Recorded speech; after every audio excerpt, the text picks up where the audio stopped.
socios delegados de nuestra compañía de servicios especiales del Estado Central. Continuando con la charla de capacitación para futuros directivos, en esta oportunidad nos toca el segundo módulo, que tiene dos temas concretos, son corridos. El primer tema, un pequeño break, ¿no? Luego se continúa el segundo tema. El primer tema es derechos y obligaciones de los socios, directivos y trabajadores. El segundo tema se refiere a la operatividad de lo que es una cooperativa de servicios especiales y también lo que es una cooperativa de servicios múltiples, porque hay interés que tengamos presente en el futuro de que posiblemente nuestra cooperativa de servicios especiales pase a un servicio múltiple porque estamos dando precios, ¿no? Eso es una manera de diálogo que se ve esa oportunidad, como no se va a plantear el tema. Entonces, en esta oportunidad estamos presentando al doctor Moisés Ramón González, que es abogado, especializado en cooperativas, consultor y asesor legal de diversas tipologías de cooperativas, también es miembro de la Comisión Consultiva de Derecho Cooperativo del GAL y es presidente ejecutivo de Colabor.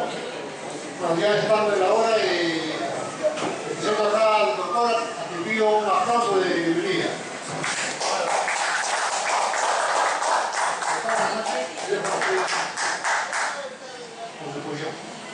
Gracias.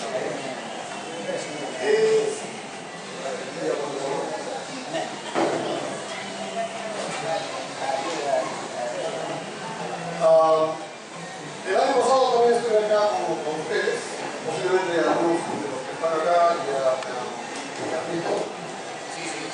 Lo que a mí me sorprende y un poco me apena es que cada vez tenemos menos concurrentes a este tipo de exámenes.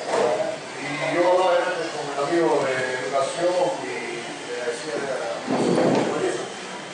ustedes deben saber de que la educación cooperativa es lo mismo que se hace, estas charlas, estas informaciones son piedra fundamental para la vigencia de una institución cooperativa. Cuanto menos se va insistiendo en la educación cooperativa, en las charlas, en las capacitaciones, estamos sin querer queriendo matando nuestra cooperativa. Tengo presente, a mí ustedes que son futuros dirigentes, la única forma de preservar la vigencia del modelo cooperativo es precisamente a través de su educación cooperativa. Y esto tiene que ver muchísimo tanto el comité electoral cuanto el comité de educación. Entiendo que en este proceso electoral, por ejemplo, están prescindiendo del requisito fundamental para aspirar a la vigencia cooperativa, están de algún modo desistiendo o dejando pasar el tema de la capacitación. Eso no es así, amigos. En toda cooperativa donde yo he podido estar, tienen como requisito indispensable, fundamental, el haberse capacitado para poder aspirar a dirigir la cooperativa. Tomen ustedes como un consejo de amigo, nada más. Yo no estoy haciendo acá una crítica negativa, ni mucho menos. En todo caso, es una opinión y ustedes se lo tienen que llevar como futuros dirigentes. Nunca pierdan de vista que la educación, la capacitación, las charlas son piedra fundamental para preservar la continuidad de nuestra cooperativa, la continuidad del modelo cooperativo. Con esta breve introducción, vamos a inmediatamente pasar a desarrollar los temas que nos han encargado. Como primer tema, vamos a analizar brevemente, ustedes ya conocen los principios cooperativos, pero igual hay que recordarlos, hay que memorizarlos, porque ustedes son los que luego tienen que plasmar eso en el ejercicio de su mandato. Los principios cooperativos. La ley de cooperativas es la norma básica que regula los principios bajo los cuales se generan derechos y obligaciones de los socios en las cooperativas. Así tenemos que el artículo 5 de la ley de cooperativas habla sobre la libre adhesión y el retiro voluntario, el control democrático. El inciso 2 dice, reconoce la igualdad de derechos y obligaciones de los socios sin discriminación. El socio también tiene injerencia en la administración y gestión cooperativa a través del principio de control democrático que ejerce vía asamblea de socios o a través de sus órganos de fiscalización, como son el de vigilancia, ¿no es cierto? Y también tienen derecho de petición directa y fiscalización. Bueno, en esta parte del módulo habla de cuáles son los derechos principales de los socios, pero a su misma vez también habla de sus obligaciones. No se puede reclamar derechos cuando no se ha cumplido básicamente como obligación. ¿Cuál es lo primero entonces que se debe hacer cuando uno es socio en una cooperativa? Cumplir con sus obligaciones. Y la obligación de un socio en una cooperativa es precisamente asistir a sus asambleas, asistir a su charla de capacitación, estar al día con sus cuotas, estar al día con sus amortizaciones de sus préstamos, etc. Y sobre todo, evidenciar, ¿no?, un comportamiento y una vida de verdad cooperativa. Esa es una de las principales obligaciones del socio. Habiendo cumplido esta obligación para con su cooperativa y consigo mismo, entonces hay que reclamar también a él cuáles son mis derechos. Y uno de los derechos es justamente participar activamente en la vida de nuestra cooperativa, ¿cierto? Así es como cuando cada año se hace la renovación de tercios o las elecciones complementarias que le llamamos, ustedes tienen todo el derecho de participar en estas juntas electorales. Pero para participar en estas juntas electorales, yo tengo que haber cumplido con esa obligación, con ese derecho que nos ha mencionado, ¿no? Cómo me he comportado como socio, cómo estoy evidenciando, cómo estoy irradiando mi imagen de socio ante los demás. Si quiero postular un cargo directivo, estoy pensando entonces que tengo un buen grupo de socios que van a apoyar mi candidatura. Y nunca me van a apoyar si estoy yo evidenciando un mal comportamiento como socio. Soy incumplido en mis cuotas, no vengo a las asambleas, no asisto a las charlas. Entonces, ¿cómo pretendo postular un cargo? ¿Quién me va a apoyar? ¿Sí? Eso es algo lógico. Primero entonces hay que cumplir con nuestras obligaciones, con nuestros deberes, y luego reclamar nuestros derechos. Y uno de los principales derechos es participar en el gobierno de nuestra cooperativa. Pasamos, donde está el amigo. El derecho del socio a elegir y ser elegido, entonces participar activamente en la mayoría de la gestión plan. En eso estamos actualmente. Ustedes están registrándose para participar en el proceso electoral que va a conllevar a la renovación del tercio, ¿cierto?, de nuestra directiva cooperativa. Para eso, ustedes tienen que, obviamente, su reglamento electoral dice con claridad cuáles son los requisitos para postular en las elecciones. Yo creo que cada uno de ustedes responsablemente, antes de tomar la decisión de participar en las elecciones, ha tenido que echarle mano a ese reglamento electoral, ¿no? Las principales herramientas de gestión cooperativa son el estatuto de la cooperativa, sus respectivos reglamentos y, bueno, la ley de cooperativas que ahí está para todos. Yo creo que responsablemente todo aquel que pretende dirigir la cooperativa mínimamente tiene que haberse ya agenciado de estos instrumentos, ¿no? La ley de cooperativas, el estatuto de esa cooperativa, el reglamento electoral, porque estamos participando en un proceso electoral, ahí está todo diseñado. Cómo se lleva a cabo el proceso electoral, cuándo yo puedo ser tachado como candidato, cuándo yo puedo impugnar mi tacha, etcétera. Entonces, el reglamento electoral es una herramienta fundamental para todos quienes están postulando en un proceso electoral y cuando después del proceso resulten también electos, ¿verdad? Hay reglamentos internos que tienen que manejar. El socio debe ser regular y permanentemente capacitado por su organización cooperativa, no solo en temas cooperativos, sino además en temas de gestión y promoción. Este último párrafo es importantísimo porque antes acabo de escucharle al amigo que me presentó de que hay acá de repente hay una tendencia de cambiar ya de tipología, porque ustedes tienen más de 30 y tantos años funcionando como cooperativa de servicios especiales, ¿verdad? Como mercado de abasto, mercado de comercialización de productos. Sin embargo, si ustedes hacen un balance después de esa larga data de funcionar como cooperativa de servicios especiales, podrán fácilmente ver en el balance cuánto realmente se avanzó. Qué cosas realmente hemos hecho en esos largos 30 y tantos años como cooperativa de servicios especiales. ¿Cierto? Este terreno que en algún momento se les ha publicado ya debería haberse de repente construido, ya debería ser realmente un mercado modelo. La verdad es que nada de eso se ha hecho es porque de repente la tipología no les está quedando bien. Ustedes, por la idiosincrasia de los socios de esta cooperativa, la tipología de servicios especiales no es la más adecuada.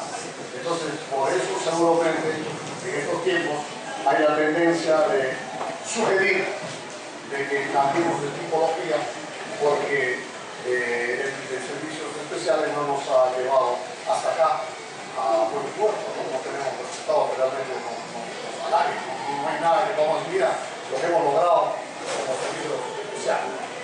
Entonces, es importante que ustedes como nuevos directivos, como nuevos dirigentes de la cooperativa, estén enterados de las conveniencias de cambiar de tipología. Este tema, sin embargo, lo vamos a tratar como un segundo tema, ¿no? Después del tema de la responsabilidad. Pasamos, amigos, donde está apoyando. Derecho de los socios.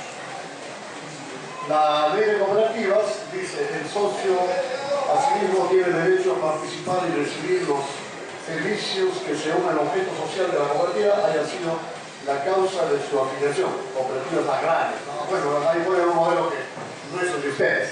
En el caso de ustedes, es una cooperativa de servicios especiales. Si se han afiliado a esta cooperativa es porque tenían y tienen un interés. ¿Cuál es?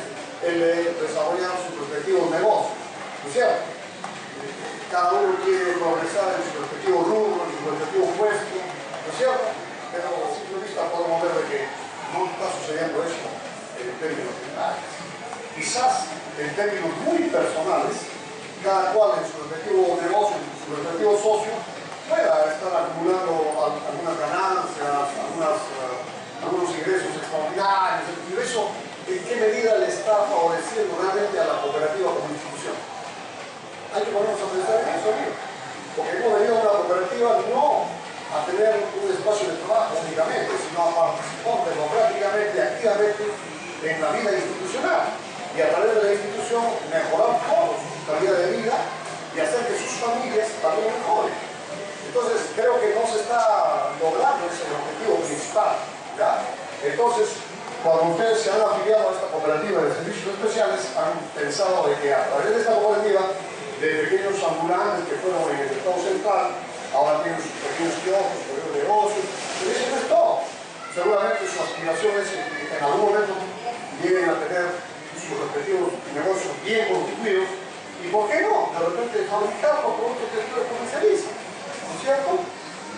¿Por qué siempre tenemos que ser intermediarios? Es decir, compramos y vendemos, ¿por qué en algún momento no pensamos en juntarnos por rubros y decir, bueno, entre todos podemos hacer una fábrica, no sé, de lápices, ya, y no estarle comprando siempre al proveedor? ¿Por qué nosotros organizamos una pequeña fábrica de lápices y nosotros mismos podemos también?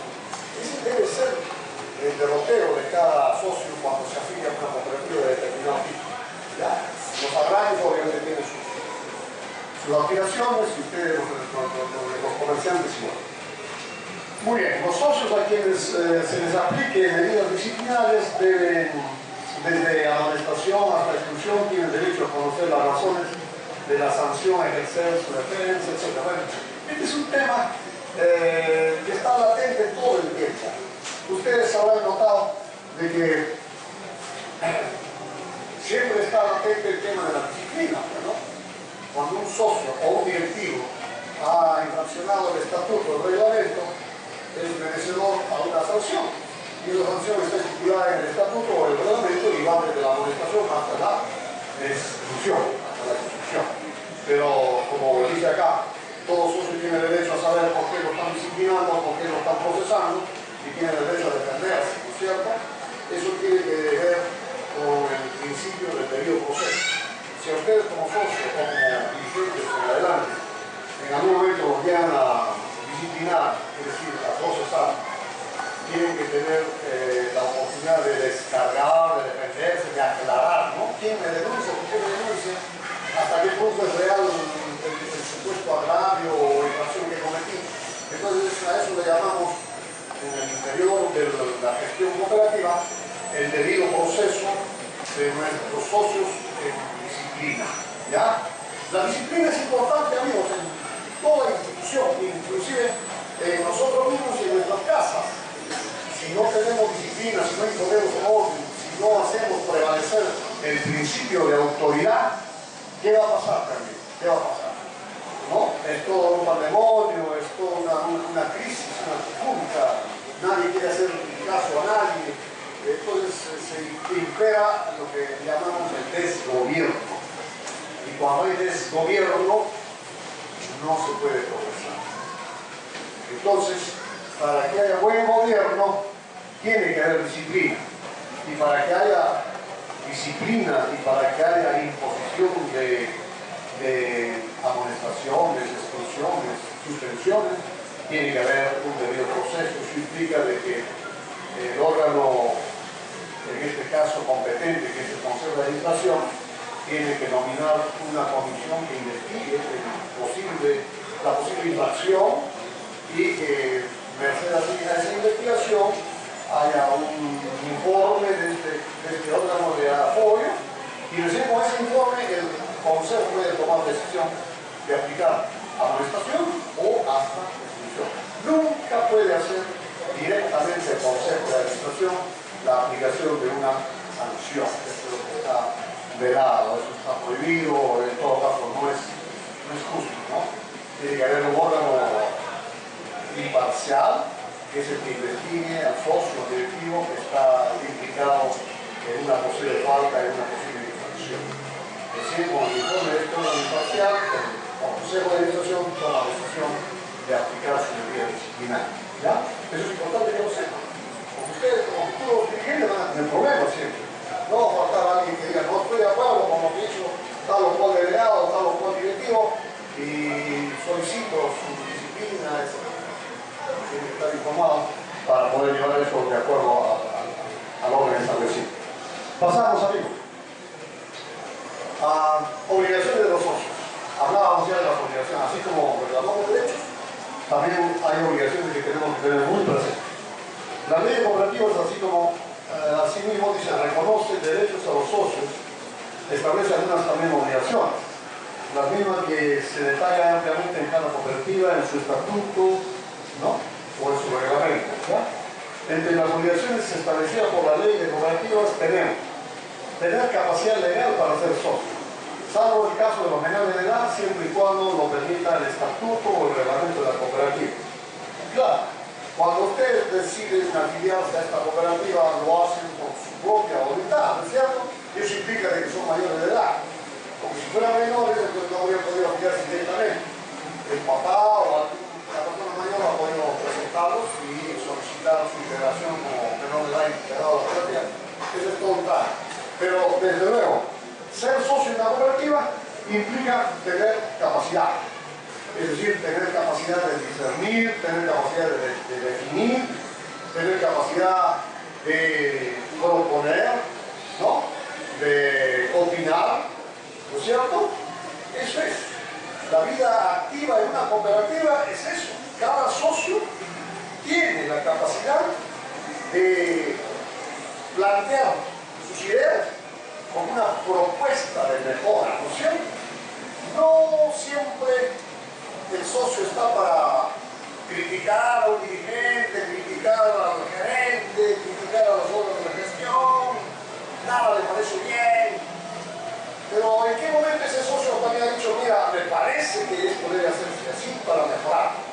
Esas son las ideas positivas que tienen que manejar los socios en una cooperativa, como en cualquier otra institución, ¿ya? En base justamente a las ideas positivas, al pensamiento activo, positivo de los actores del cooperativismo y que se va creciendo institucionalmente. No todo sale de la idea del gerente, no todo sale de la cabeza del presidente del Consejo de Administración. Las ideas para mejorar institucionalmente también salen de las propias convicciones y opiniones de los socios de base. Los socios de base son los que alimentan a los directivos con ideas positivas, con ideas constructivas. Entonces, la ley dice, tenemos derechos, tenemos obligaciones y tenemos que participar activamente en la mejora constante de nuestra institución. Pasamos. Obligaciones. Seguimos. Tenemos la obligación de aportar económicamente los montos que establece nuestro reglamento, nuestro estatuto. Participar activamente en los procesos electorales en ese estado, ¿no? ¿Ya? Para la elección de los directivos y los representantes. Tenemos obligación de dedicarnos única y exclusivamente a la actividad cooperativa y al logro de su institución, no pudiendo utilizar la cooperativa para actividad religiosa, política, partidaria. Cumplir con todas las demás obligaciones económicas que establece la Asamblea de Socios o de Delegados, siempre y cuando dichos acuerdos se tomen teniendo en cuenta la ley de cooperativas y el propio estatuto. Por último, conocer y cumplir el estatuto y el reglamento de la cooperativa, asistir a las asambleas convocadas de acuerdo al estatuto. Esas son las principales obligaciones, tanto de socios de base como de directivos, delegados, ¿no? De nuestra cooperativa. Ya pasamos. Seguimos con las obligaciones. Tenemos obligación de cumplir con las comisiones o encargos que nos encomiende la Asamblea o sus órganos de gobierno. Finalmente, tenemos como obligación cumplir todas las disposiciones legales, ¿ya?, que exijan la atención a la legislación nacional para la obtención de beneficios y servicios de la cooperativa, respetando los fueros y procedimientos internos de la propia cooperativa, salvo las excepciones que prevén los artículos, en este caso la ley de amparo, la 23.506. Cabe significar que todos los derechos y obligaciones de los socios deben estar previamente establecidos en el estatuto. Muy bien. Entonces, algo que debemos explayar. Dice, las disposiciones legales, cumplir las disposiciones legales. En atención, dice, para obtener los beneficios y servicios de la cooperativa, respetando los fueros y procedimientos internos. Esto es importante. En algunos casos se ha visto que un socio o un delegado supuestamente afectado por la decisión de la Asamblea, ustedes saben que la Asamblea es la máxima autoridad de la cooperativa y sus acuerdos tienen que ser acatados a través del Consejo de Administración y del gerente, que es el que ejecuta. Pero algún socio o algún directivo puede sentirse afectado por la toma de decisión a nivel de asamblea. ¿Qué es lo que tiene que hacer el socio cuando se siente afectado por una toma de decisión a alto nivel de la cooperativa? Claro, hay un mecanismo para plantear, ¿no es cierto?, una revisión, una reconsideración, una nueva asamblea, etcétera, etcétera, una revisión. Pero ¿qué sucede cuando el socio mal informado o de repente mal intencionado va de acá hacia afuera inmediatamente y plantea conforme a ese artículo o esa ley una acción de amparo ante el juez? No es una actitud realmente cooperativa, no es una actitud solidaria, ¿no? Eso está bien para socios de algunas empresas mercantiles, pues, donde se pelean por los dineros, por los capitales, y bueno, lo que hacen es ir al tribunal, ir al juez y defender sus patrimonios. En una cooperativa, como en cualquier otra asociación, lo primero que se tiene que agotar, lo que dice el amigo, ¿no?, es el fuero interno, ¿no? El fuero interno, o sea, el procedimiento interno. Nuestros estatutos, nuestros reglamentos nos indican cómo debemos reclamar cuando una decisión tomada a alto nivel, en este caso Asamblea General, nos puede afectar. No puedo ir directamente al juez a utilizar esta ley. Estaría siendo desleal con mi cooperativa. ¿Sí o no? Porque aquí finalmente demando al presidente que hizo aprobar, lo estoy demandando a mi cooperativa. O sea, estoy litigando con mi cooperativa. Es como que yo, como padre de familia, no me siento bien porque me maltrataron en mi casa, entonces voy al juez y demando a toda mi familia. No es así, ¿no? Nosotros tenemos que aprender a conducirnos como familia, como hermanos, como cooperativistas. Entonces, cuando algo nos está afectando, tenemos mecanismos internos para remediar. A eso le llamamos remedios, ¿ya? Entonces va desde la impugnación del acuerdo, una reconsideración, una mejor sustentación, y estamos llanos a hacer una nueva revisión. Ningún dirigente tampoco puede decir, señor, esto es lo que la Asamblea acordó y se cumple a rajatabla, duela a quien me duela. No estamos tampoco en una entidad, ¿no es cierto?, de dictadura. El manejo cooperativo, la vida cooperativa, no es una dictadura, es una democracia, es vivir en familia. Entonces, cuando hay un pedido de un socio o de 2 o 3 socios que se sienten afectados por una decisión tomada a nivel de asamblea, el pedido de reconsideración, de revisión, de impugnación tiene que ser admitido y caminado. No se puede rechazar tampoco de frente, se tramita y finalmente la asamblea, ya ahí tienen justamente los asesores, con opinión legal, con opinión del gerente, de los profesionales que coadyuvan a la vida cooperativa, entonces la asamblea toma también un mejor acuerdo, una mejor decisión que puede ser rectificando que en efecto puede haberse equivocado al tomar una decisión, o puede ser también confirmando su decisión. ¿Por qué? Porque todo está bien hecho. Entonces el socio tiene que quedarse tranquilo sabiendo que su petición de revisión ha sido atendida. ¿No es cierto? Y si el resultado es favorable al socio, es decir, se ha modificado, se ha retirado, a buena hora. Pero si la asamblea decide ratificarse en su acuerdo y decirle, señor socio, esto está debidamente tomado, de acuerdo a los reglamentos, a los estatutos, como opinión legal, así usted cumpla más acá. El socio tiene que acatar, porque es su cooperativa. ¿Cierto? ¿Y qué sucede si finalmente dice, no, aún así no quiero, no me conviene, me voy pues? Me voy, por eso dice, membresía abierta. Así como voluntariamente se afilian, así también voluntariamente se van. Nadie le va a decir, quédate. ¿No es cierto? Entonces, esa es la vida democrática de una cooperativa como en cualquier otra institución de carácter asociativo, solidario, ¿ya? ¿Cómo no? Adelante, sí, vamos a hacer esto un conversatorio, hay que opinar. Adelante, amigo. La ley de amparo, Sí. la ley de amparo está hablando. Sí. Esa ley, por ejemplo, nosotros pagamos a la administración. Para que todos los compañeros se escuchen. Bueno, pido su opinión. Esa ley prácticamente cabe que nuestro abogado de la cooperativa nos defienda dentro de una asamblea al derecho del socio, sus faltas o virtudes, si ha sido calumniado o ha sido cometido algún error. Usted como cooperativista quisiera que se diga si tiene derecho el abogado de nuestra cooperativa a defender al socio dentro de la asamblea general. A ver. Bueno, al parecer aquí hay una casuística, es decir, algo que está sucediendo dentro de la institución. O en todo caso usted lo plantea como una unimaginaria, o sea, algo que puede suceder, una hipótesis. Una imaginación. Una hipótesis, ¿no? En principio, el abogado de la cooperativa es abogado de la institución, es abogado de la institución, no es abogado de cada uno de los socios. Porque defendiendo a la institución en su conjunto está también defendiendo a cada socio, pero en función a los intereses de la institución. Muy bien, la hipotética propuesta o pregunta del amigo dice, en el supuesto que un socio tuviera problemas dentro de la cooperativa, el abogado de la cooperativa puede defender al socio contra la cooperativa. Eso es inconcebible.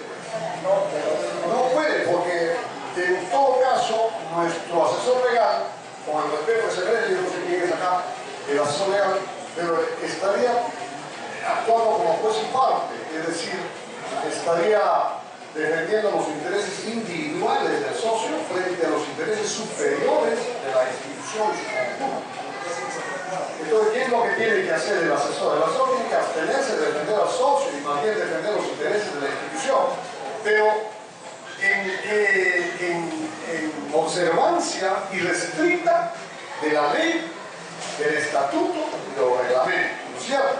Si en efecto ese socio hipotético que está afectado por la decisión de la Asamblea General ha sido vulnerado en alguno de sus derechos, ¿no es cierto? El asesor de la cooperativa le podrá asesorar y decir, bueno, haz valer tu derecho. Pero no puede el asesor asumir la defensa directa del socio contra su cooperativa. Entonces, acá, ¿de qué estamos hablando? ¿De qué estamos hablando? Lo que puede hacer es direccionar, opinar, aconsejar. Y siempre el consejo tiene que ser, agota la vía previa, agota la vía interna. El abogado tampoco puede decir, haz uso de esa ley, ándate al juez, y yo como abogado de la cooperativa, de repente voy a dejar que pase tu demanda y de ese modo ganamos el juicio a la cooperativa. No, eso estaría mal. Definitivamente no es ético, ni tampoco es realmente democrático. ¿Ya? El abogado con ética tiene que decir, bueno, usted ha sido maltratado o afectado por una decisión, ahí tiene el reglamento, ahí tiene el estatuto, ahí tiene la ley de cooperativas y por último asesores. ¿No? ¿Podría continuar? Sí, claro, señor. A ver, Mire, le preguntaba esto porque en el año 2003, en el mes de 2002, tuvimos un problema entre socios. Resulta que el juez, para dictar sentencia, el directivo de ese entonces tomó su defensa pues, con el abogado de la cooperativa. Y entonces, el socio dijo, señor juez, yo pago prácticamente mi mensualidad, estoy al día en todo, no he cometido ningún error.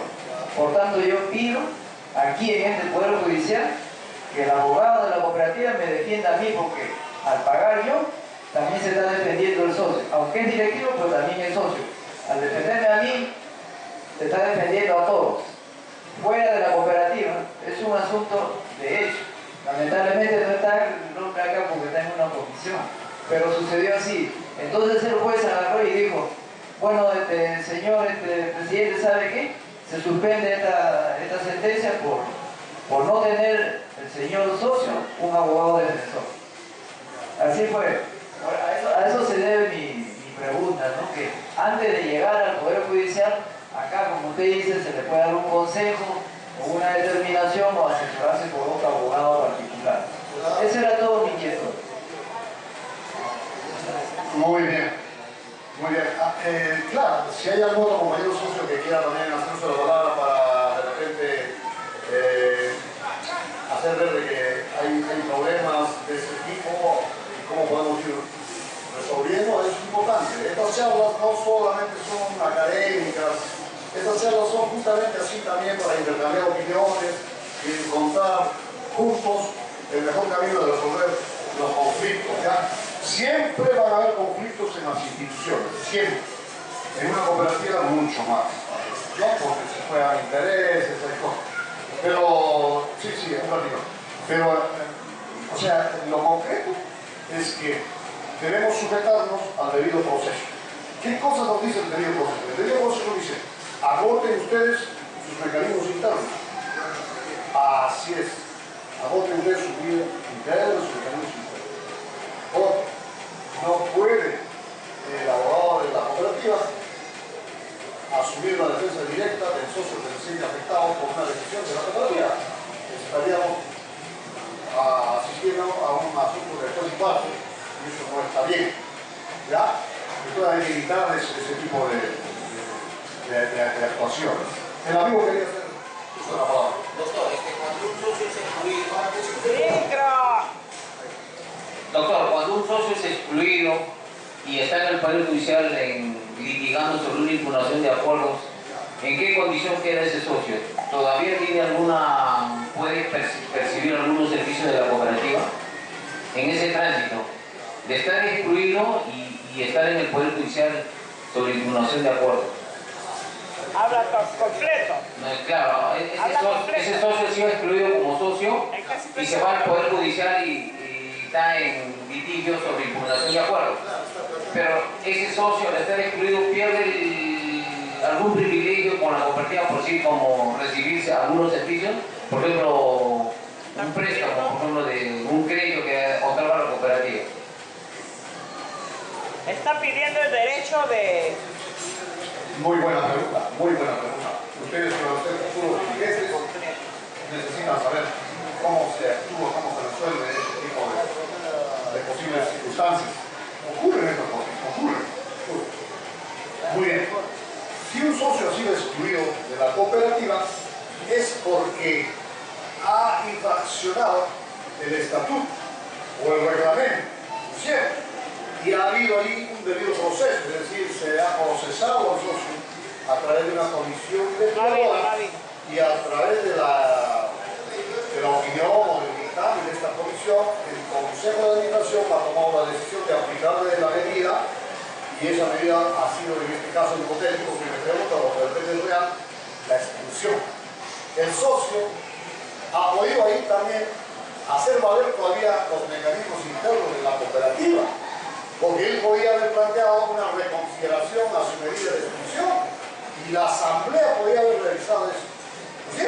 Mira, ahí tenía una oportunidad de ejecutar todavía los mecanismos internos. Pero ¿qué ha pasado? Mal asesorado de repente, se ha ido directamente al juez y ha entablado un juicio contra la cooperativa para traerse abajo ese acuerdo de expulsión. ¿Sí? Ese es el juicio, ¿no? Hay un juicio para que se anule por la autoridad judicial el acuerdo de su exclusión. Muy bien, en tanto dura el juicio, la decisión tomada por la cooperativa está vigente. ¿Por qué? Porque únicamente el juez dirá al final si ese acuerdo vale o no vale. Hasta que no haya una sentencia, entonces el acuerdo tomado por la asamblea o por el consejo de administración es ejecutable. En todo caso, está dado ese acuerdo. Hasta que el juez no ordene su reincorporación como consecuencia de la sentencia que le favorece al socio, no va a poder hacer uso y disfrute de todos los servicios y productos de los cuales sí goza el socio que está debidamente al día con sus obligaciones. Porque sería una deseo ser que alguien que está en litigio con la cooperativa tenga los mismos privilegios o las mismas atenciones que el socio que regularmente recibe a su cooperativa y se sirve de su cooperativa. Lo único que sí tiene pendiente es su condición de socio, porque en tanto la justicia no resuelve, él sigue siendo socio, expulsado sí, pero sigue siendo socio hasta que la justicia no resuelva. Pero sus derechos definitivamente están suspendidos. Están suspendidos. Ahí también cabe. Y es importante esta pregunta, miren, no obstante que de repente nos estamos saliendo del... No le ha dicho completo, que le dijo completo. ¿Cuál es la situación de ese socio? Que le dijo completo. Yo no estoy tomando esto como un caso real, necesariamente, sino como una hipótesis, como lo ha planteado el señor. En realidad pueden pasar esas cosas y pasan. Pero acá viene el tema. Cuando el Consejo de Administración hace su acta de expulsión, ¿no es cierto?, o su resolución de expulsión, esa toma de decisión tiene que estar debidamente fundamentado, tiene que estar debidamente argumentado. Y como consecuencia de esa toma de decisión para la expulsión viene el tema justamente de la liquidación de la cuenta del socio, y lo dice el estatuto y lo dice el reglamento. Porque si yo expulso a alguien, ¿por qué le voy a conservar todavía su cuenta? En esa misma resolución de expulsión tengo que ordenar la liquidación de su cuenta. ¿Ve? Entonces, algunas resoluciones no están debidamente redactadas, no están debidamente estructuradas, y de eso a veces se valen los socios para ir al juez y decir que esto, o sea, me han expulsado, pero mi cuenta estaba vigente. Tanto así que yo sigo pagando intereses, mi plata está ahí. Entonces, ahí hay una falla de quien hace la resolución de expulsión. Por eso es que las instituciones siempre tienen que tener un asesor legal que legalmente asesore, pues, ¿no es cierto? Para no tener este problema luego a nivel del Poder Judicial. Es probable que si esta resolución hipotética de la que estamos hablando está así, es probable que el juez ordene la nulidad de la resolución y la inmediata reincorporación del socio. Entonces el socio reincorporado por decisión judicial viene y se siente amparado por la justicia y esa vez se empieza a evidenciar un comportamiento ya altanero, abusivo. ¿Por qué? Porque supuestamente la justicia le ha amparado. Tampoco eso es así. Porque el socio que ha sido favorecido por una resolución judicial y ha sido reincorporado, simplemente puede ser socio. No tiene ninguna prueba. El hecho de que el Poder Judicial lo amparado no implica que acá el socio es el que puede hacer y deshacer. Tampoco es así. Simplemente se reincorpora y vuelve al nivel de todo socio. ¿Sí? O si ha sido dirigente, vuelve a ocupar su dirigencia. Nada más. No vuelve con ninguna corona. No vuelve con ninguna corona. Tanto es así que si el juez ha estimado anular la expulsión y reincorporar al socio, de repente es por una falla en el tema del debido proceso. ¿Ya? No se le dio al señor la oportunidad de descargar, de defenderse, no se nominó la comisión investigadora, entonces ahí hay falla del debido proceso. Consecuentemente, anúlese. Pero cuando el juez dice anúlese, no es que el juez esté encontrándolo libre de paja y polvo respecto a la infracción que cometió. Eso quiere decir que si el juez ordena su reincorporación, yo lo reincorporo al socio, pero lo vuelvo a disciplinar, ahora sí, debidamente. Con un debido proceso. O sea, hay esas cosas. Pero en verdad, este ya es un tema técnico-legal que a ustedes que son postulantes y que van a ser directivos, sí les va a interesar. Y esto ya nos dice que ustedes se coordinan con el asesor legal de la cooperativa. Ustedes, una vez que lleguen a ser electos delegados o dirigentes, deben, a través del Comité de Educación, solicitar que se hagan estas charlas ya de carácter técnico-legal. Técnico-legal. Ahí es donde el abogado de la cooperativa u otros funcionarios o funcionarios deben venir para ustedes una charla ya de carácter técnico-legal, ¿cierto? Para resolver esto y evitarle a la cooperativa un proceso judicial, ¿no es cierto?, de igual cuestión. ¿Sí? A la institución le cuesta defenderse ante el fuero judicial. Claro que al socio también. Pero, ¿por qué tenemos que ir al fuero judicial si nosotros tenemos acá la ley, el estatuto, el reglamento? Tenemos nuestro consejo de vigilancia, tenemos nuestro comité de educación, tenemos nuestros órganos de apoyo. ¿Por qué tenemos que ir al juez todavía para resolver un problema?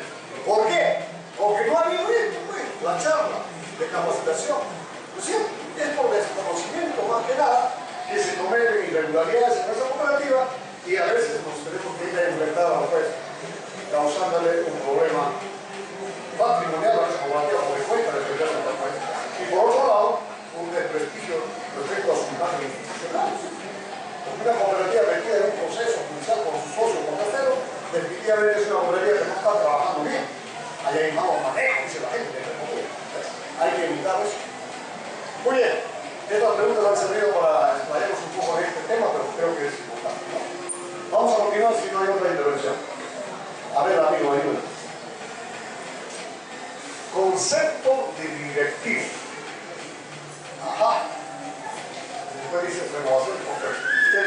Son socios o delegados, según el caso, que hayan sido elegidos en Asamblea General como miembros titulares de los consejos y comités. Dichos cargos son personales, indelegables y además revocables. Renovación por término. A ver, vamos primero al tema del concepto directivo. ¿A quién se le llama directivo? Una cosa es ser socio de base, ¿no es cierto? Desde que entra uno a afiliarse a una cooperativa, es socio, esa es su calidad. Soy socio de la cooperativa tal, directivo. ¿Y cuándo soy directivo? Así es, cuando ha participado en un proceso electoral y ha sido nominado democráticamente, ¿no?, para que ocupe un cargo, ¿no es cierto? Entonces se constituye en directivo. O sea que, además de ser socio de base, también tiene el cargo de directivo. ¿Qué es el directivo? Ahora, ¿qué diferencia hay pues entre ser socio de base y directivo? Si es lo mismo, pues ¿para qué quiero ser directivo? El socio de base, obviamente, tiene, de acuerdo al estatuto de su reglamento, todos sus pertenencias, sus privilegios, derechos, obligaciones y todo. Pero además, si el directivo tiene otras obligaciones y tiene responsabilidades penal y civil, ahí viene la diferencia. O sea, no por gusto el socio que accede a un cargo de directivo tiene que juramentar el cargo y aceptar los resultados de su gestión. Ahí hay una responsabilidad compartida por todos los directivos de su respectivo órgano de gestión en todo caso. Si usted ha sido electo miembro del Consejo de Administración, usted es corresponsable con todos los miembros del Consejo respecto a los resultados de la gestión. Me dejo entender, si por algún motivo el Consejo de Administración del cual usted es miembro ha cometido una mala gestión, ya sea por mal asesoramiento o por nulo asesoramiento, entonces la responsabilidad no es solamente del presidente del Consejo, es también responsabilidad de quienes han estado en esa sesión y han votado a favor o en contra, pero han estado en esa sesión y han avalado con su firma esa toma de decisión. Entonces, el directivo tiene, además de socio, esa responsabilidad compartida con respecto a la toma de decisión en su respectivo órgano de gobierno.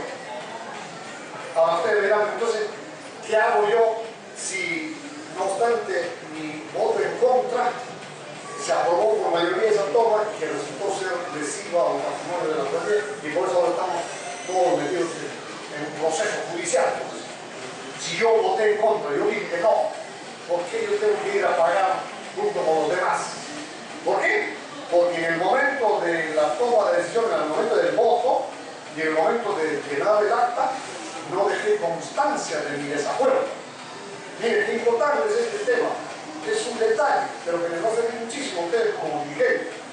Si usted en una sesión de consejo no está de acuerdo con una toma de decisión porque usted dice que es contra el estatuto, contra el reglamento y que puede darle problemas, usted tiene que decir, señor, quiero que deje constancia en el acta de mi desacuerdo y de mi propuesta. ¿Para qué? Para evitarme justamente que en adelante, si hay problemas, me estén procesando igual que a todos. A eso se le llama la reserva, ¿no? La reserva de la responsabilidad, ¿ya? Entonces, una recomendación para los directivos en sus respectivas sesiones de consejo, sea de vigilancia, sea de administración o cualquier otro órgano de apoyo.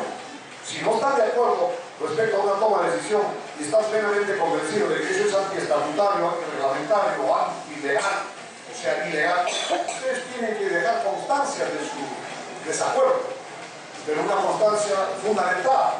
Me opongo por esto, por esto, por esto, por esto. Y esa sola constancia a usted lo libera de cualquier problema judicial que en el futuro puedan tener los miembros del Consejo que han adoptado una medida en contra de los intereses de la cooperativa. Sí, es importante, ¿verdad? Entonces hablábamos de, a ver, los cargos son personales e indelegables. Claro, eso es importante. Usted no puede otorgar poder para que lo representen en el Consejo de Administración. Si usted se ausenta del Consejo de Administración, para eso tenemos los suplentes, ¿no es cierto? Es tan inteligente nuestro sistema cooperativo que ha diseñado de tal forma eso. O sea, si el presidente del Consejo de Administración se ausenta o se enferma o se muere por desgracia, ¿no es cierto? No hay quien lo reemplace, sino lo que dice el estatuto, el reglamento, ¿no es cierto?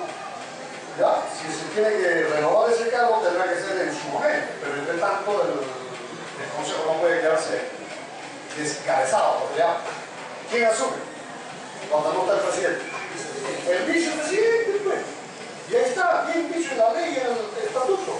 El vicepresidente asume con todas las mismas facultades y atribuciones del vice o del presidente cuando éste está ausente por muerte, por accidente o por licencia también, ¿no? Entonces, así es. O sea, nuestro sistema y nuestro modelo está tan diseñado, tan bien diseñado, Y no puede haber problema si es que aplicamos correctamente el reglamento. Muy bien, entonces no se pueden delegar nuestros cargos. Renovación por tercios. El artículo 33, numeral 4 de la ley habla de que los miembros de los consejos y comités son renovados anualmente en proporción no menor al tercio del total, salvo lo autorice el estatuto no. Acá nuestro estatuto seguramente habla de que sí pueden ser reelegidos. Algunos estatutos dicen que no pueden ser reelegidos, hay que acatar. Pero de que tiene que ser renovado el tercio anualmente, sí, eso es una práctica democrática en una cooperativa. La cooperativa justamente mantiene su vigencia en el tiempo a través de este mecanismo de renovación por tercio. No es como una asociación. En una asociación, al final del periodo, se renueva totalmente la directiva, ¿no es cierto? Así es, una nueva plancha. Pero ese tiene su desventaja. ¿Por qué? Porque cuando hay proyectos de inversión, proyectos sociales de larga data, entonces es bueno que las directivas no se renueven totalmente. Hay que hacerlo por tercio. ¿Por qué? Porque eso permite que los directivos que todavía tienen vigencia sigan llevando adelante ese proyecto de inversión, ese proyecto social que está en trance, ¿cierto? Eso lamentablemente no sucede en las asociaciones porque allí la ley dice otra cosa y entonces se renueva totalmente. Ahí es cuando a veces se pierden los proyectos, ¿no? Cuando una asociación tiene un gran proyecto y lamentablemente les vence su periodo y se renueva totalmente, entonces la nueva directiva a veces no es del mismo parecer respecto al proyecto y hasta lo destruye. Y eso es un daño. Ese es un daño de institución, ese es un retroceso, ese es un quedarse en el camino. Por eso, obviamente, en la cooperativa la renovación es por tercio. Eso permite que los nuevos van aprendiendo de los antiguos. Y cuando los antiguos ya se han ido, los nuevos ya han asumido. Entonces hay una continuidad en la gestión. A eso se debe la renovación por tercio, no es por otra cosa. La renovación por tercio tiene su filosofía en la continuidad de la obra cooperativa. ¿Ya? El más antiguo se va, pero está dejando escuela en el que todavía tiene un año más, 2 años más que aprender, ¿no es cierto? Esa es la filosofía del tercio, ¿ya? De la renovación por tercio. De que puedan o no ser reelegidos, eso depende de cada estatuto. Pasamos ahorita. Sí, ¿quiere hacer una pregunta, compañera? ¿Alguna preguntita? A ver, vamos a ver. Pregunta completo, En este caso los delegados, ¿quién emite la resolución? ¿El Consejo de Administración o el Comité Electoral cuando un estatuto dice la calidad del delegado se pierde por 2 faltas consecutivas o 3 alternas? O sea, ¿quién emite la resolución? ¿El Comité Electoral o el Consejo de Administración? Porque el Consejo de Administración lleva como libro oficial el registro de asistencia de delegado. La pregunta es, ¿quién emite la resolución? ¿Quién sanciona? Claro, ¿quién sanciona por faltas injustificadas? ¿El Comité Electoral o el Consejo de Administración? El Comité Electoral es autoridad durante el proceso electoral, nada más. Concluido el proceso electoral, el Comité Electoral inclusive puede descansar todo un año. En algunos cooperativas el comité funciona todo el año, pero ya no tiene autoridad para sancionar, nada. El Comité Electoral actúa, sanciona y resuelve durante el proceso electoral. Terminado el proceso electoral, ¿cuándo termina un proceso electoral? Con la proclamación, ¿no es cierto? Entonces, al proclamar el proceso electoral, al proclamar tal y si puede ganar, ahí termina la gestión del comité. Entonces, el comité no puede sancionar al delegado electo. ¿Quién tiene que hacerlo? Es el Consejo de Administración con cargo de dar cuenta a la Asamblea General próxima. Eso es así, amigo. Entonces, cuando usted dice quién hace la resolución de sanción al delegado por no haber asistido a eso, usted está hablando ya de un delegado electo en funciones, ¿no es cierto? Entonces, ahí ya no interviene el comité. Cuando el delegado ya es electo. Claro, cuando el delegado ya es electo, entonces ya hablamos post-proceso electoral. ¿Quién emite la resolución? ¿El Consejo de Administración o el Comité Electoral? El Comité Electoral ya no tiene funciones, recuerde, electoral no tiene ninguna incidencia contra usted. Solamente el Consejo de Administración y la Asamblea. Así es, usted ya fue proclamado. Si usted ya fue proclamado, ya es delegado. ¿Quién lo sanciona a usted? Es el Consejo de Administración con cargo de dar cuenta a la Asamblea o la Asamblea directamente. No puede el Comité Electoral inmiscuirse en actividades que ya no son suyas. Estaría infringiendo el estatuto, el reglamento. El Comité Electoral no puede actuar más allá de su función electoral. ¿Cuándo termina su función electoral? Cuando proclamó a los candidatos. ¿Ya? Y después, durante el año, el comité funciona, obviamente, teniendo al día el padrón, depurando el padrón, etc. O haciendo con el comité de nación, juntos, haciendo las charlas, ¿no? Etc. Pero ya no hay proceso, Entonces, no hay decisión de separación, de administración. Entonces, ¿quién sanciona a un delegado? Esa debe ser la pregunta. ¿Quién sanciona a un delegado en función? ¿Cierto? O sea, después de que fue proclamado ya. El que sanciona al delegado en funciones es el Consejo de Administración, pero a raíz de un informe que tiene que hacerle un órgano especializado en investigación de la posible infracción que ha cometido el delegado. No es fácil, no es sencillo sancionar a un delegado solo porque no me gusta o no me saludó. No puede ser. El delegado tiene que defenderse. Y su primera defensa del delegado será: señor, usted me está sancionando, pero yo no veo que usted haya nombrado una comisión que me investigue. Y si ha nombrado, ¿dónde está el informe de esa comisión? ¿Qué dice? De repente el informe dice: no me pasa nada, porque usted me sanciona. Tengo que conocer el informe de esa comisión. O sea, ese es el debido proceso, amigo. ¿Ya? Entonces, la pregunta concreta suya debe ser: ¿quién sanciona al delegado electo ya en funciones? Obviamente lo sanciona el Consejo de Administración previo informe de la Comisión Investigadora, ¿ya? Y con cargo a dar cuenta a la Asamblea. Porque usted puede interponer también un recurso para que la Asamblea sea la que le revise su sanción, ¿ya? Entonces, ese es el mecanismo. La compañera quería hacer una pregunta. A ver. Y a los delegados que faltan, por decir, a tres asambleas consecutivas, ¿quién, o dos asambleas consecutivas, durante el año.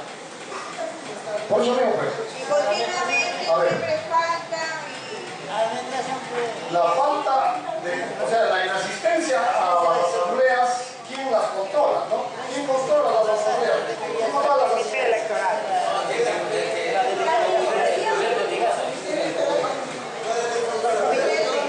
A ver, vamos a retener la suya, pero escuchando acá al compañero que quiere añadir algo. Lo que sucede aquí es de que está sucediendo una situación aquí en nuestra cooperativa con respecto a los delegados. En el estatuto menciona de que un delegado pierde su condición de delegado 2 asambleas consecutivas y 3 alternas. En este caso se han dado en algunos de nuestros compañeros.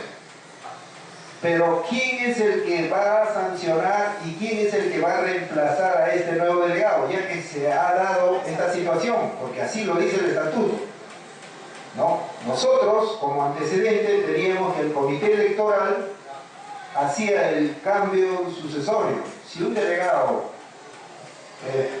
por ejemplo, tenía faltas 2 consecutivas o 3 alternas, el comité electoral hacía el cambio, ¿no? Porque tenía la relación de los delegados que habían quedado en reserva, ¿no?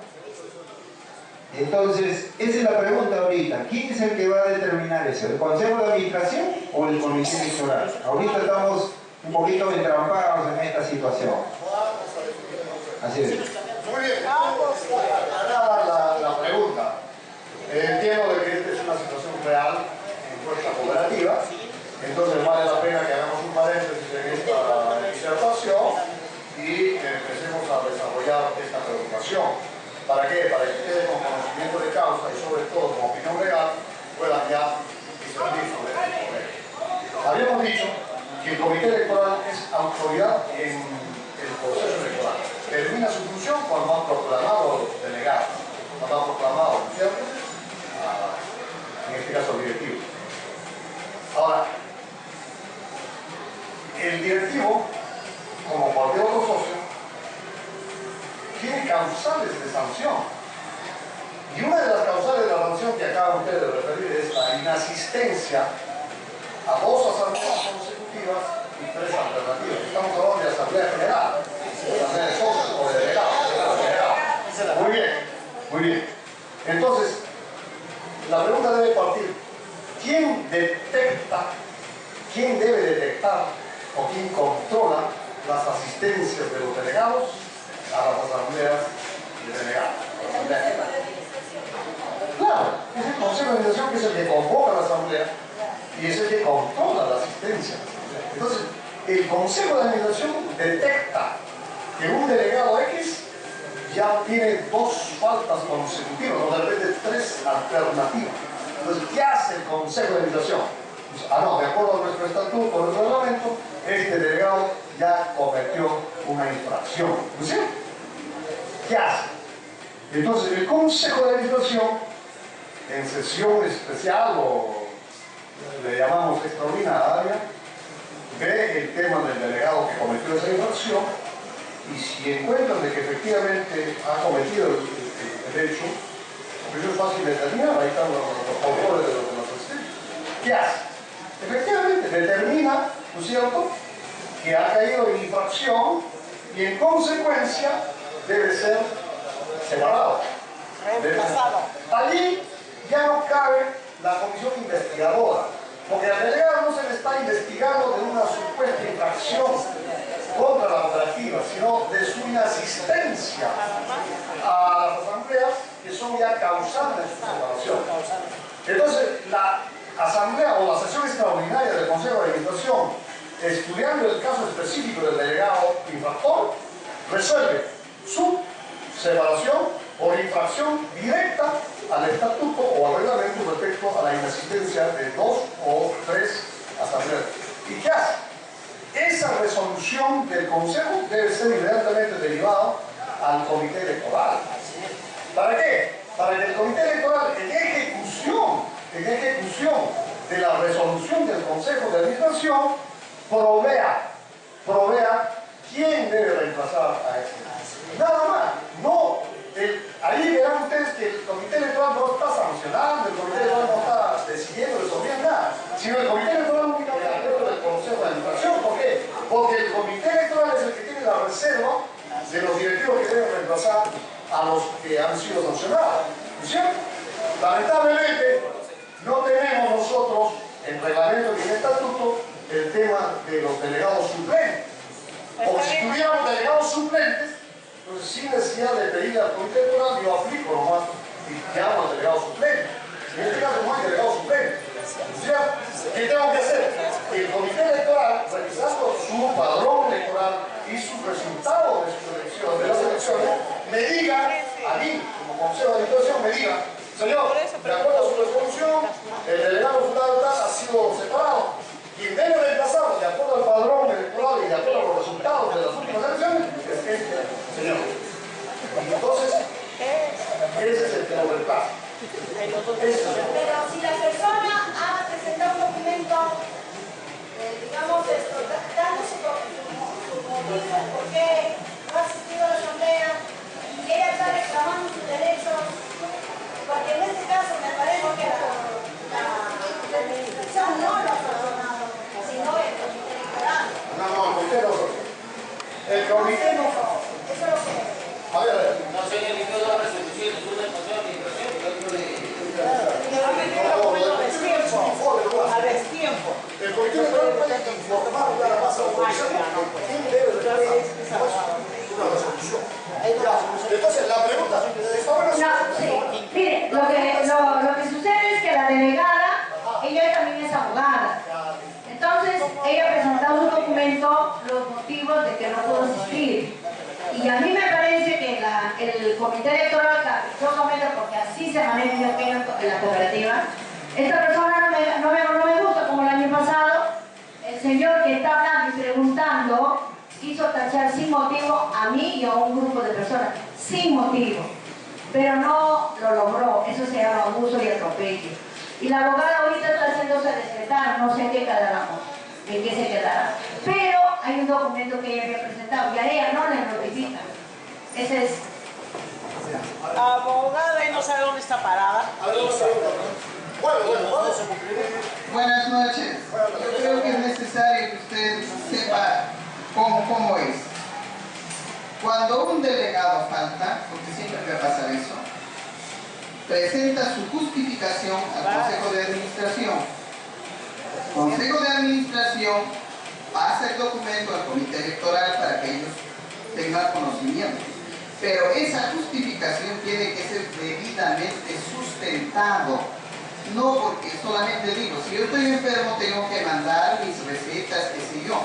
Si yo viajé tengo que presentar mis pasajes, cuándo salí, cuándo volví. En el caso específico de lo que se está tocando, la delegada viene, muchas veces desaparece temprano y dice, Comité Electoral, porque expusieron el caso en la Asamblea de Delegados, que ha presentado su justificación donde dice en varias faltas que por motivo de fuerza mayor, nada más. Entonces, ¿qué dice el Comité Electoral? De que ese descargo que hace o esa justificación no tiene sustento legal. No puede ser que un delegado falte a su deber, cual es de estar en la asamblea de temprano hasta que termine, cosa que muchas veces en el caso de ella no sucede, porque soy testigo de ello. Falta ese sustento. Entonces, Comité Electoral, como ente autónomo, y lo dijo el asesor de Comité Electoral, diciendo que está en su derecho, tiene la facultad de sancionar a esa delegada que no ha cumplido. Pero había discrepancia con Consejo de Administración. Consejo de Administración dijo que no. Ustedes no pueden sancionar, nosotros no les sancionamos, le damos carta libre. Ese es el problema actual, señor. Ya, hasta acá vamos a resumir las intervenciones y vamos resolviendo, pues vamos a resolver el problema. A ver, el amigo de Comité de Educación. Bueno, para redondear este asunto. Ya con ese redondeo vamos a hablar de nuestra opinión legal. El asunto de que los delegados pierden o caen en vacancias está tipificado en los estatutos, ¿no? Por la cuestión de la paz, ¿no es cierto? Lo que pasa es que acá en nuestra cooperativa hay un error que se está cometiendo. No están, estilan que el Comité Electoral sea los sindicatos para que vean las faltas que tienen un delegado. En función de eso ellos nos mandan un comunicado diciendo que ha faltado otras veces, ¿no? Y la concentración y por lo tanto se le retira. Lo cual eso está mal, ¿no? Porque en realidad el que tiene que definir es el Consejo de Administración. Porque nosotros, como Consejo de Administración, como ya lo dijo el doctor, convocamos a la Asamblea General de Delegados y llevamos un control de asistencia. ¿Cierto? Pero paralelamente el Comité Electoral también está llevando otra asistencia para que sepas quiénes han faltado o no, para que tengan conocimiento, cuál es para su control. Pero como les digo, es el Comité Electoral que está tomando esa decisión. Por eso es que ha habido un reclamo de algunos delegados, con justa razón. Porque si se lee bien el estatuto, el Comité Electoral solamente es durante el proceso electoral, ¿no? Entonces no tiene por qué sancionar. No había el procedimiento, corresponde a que el Consejo de Administración evalúa las faltas correspondientes, que efectivamente no están justificadas, comunica eso al Comité Electoral para que ya provea del que sigue de acuerdo a la votación existente, ¿no? Entonces es buena esta charla porque en realidad estamos en realidad en contra, no llevando bien el estatuto. Hay muchas cosas más, pero poco a poco lo estaremos aclarando, ¿no? Esa es la decisión que es una competencia del Consejo de Administración. Gracias. Muy bien, entonces la casuística que han planteado y que cada uno ha más o menos ilustrado nos da ya pie a emitir una opinión legal. Y esta no es más que reiterar lo que ya dije. El Comité Electoral es un ente autónomo, desde luego que sí, y resuelve y ejecuta y decide durante el proceso electoral.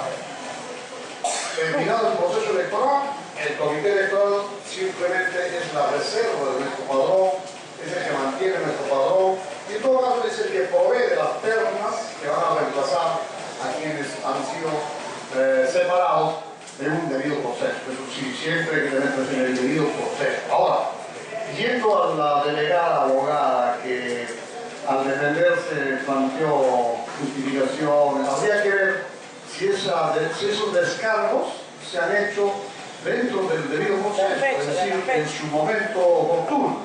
Porque en efecto hay que cuidar de que, no obstante que las faltas a las asambleas son evidentes, ahí están en el control, igual el Consejo de Administración tiene que haberle anticipado, tiene que haberle notificado el hecho de que está siendo revisado su situación al haberse detectado, ¿no?, las faltas, sean las dos consultivas o las tres alternativas.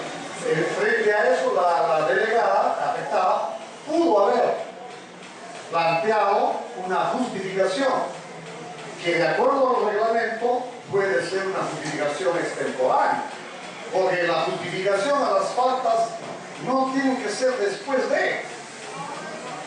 La justificación a las asambleas es antes, porque para eso viene la convocatoria, ¿no? La esquela o la notificación o la citación, como le llaman ustedes, para las asambleas viene con anticipación.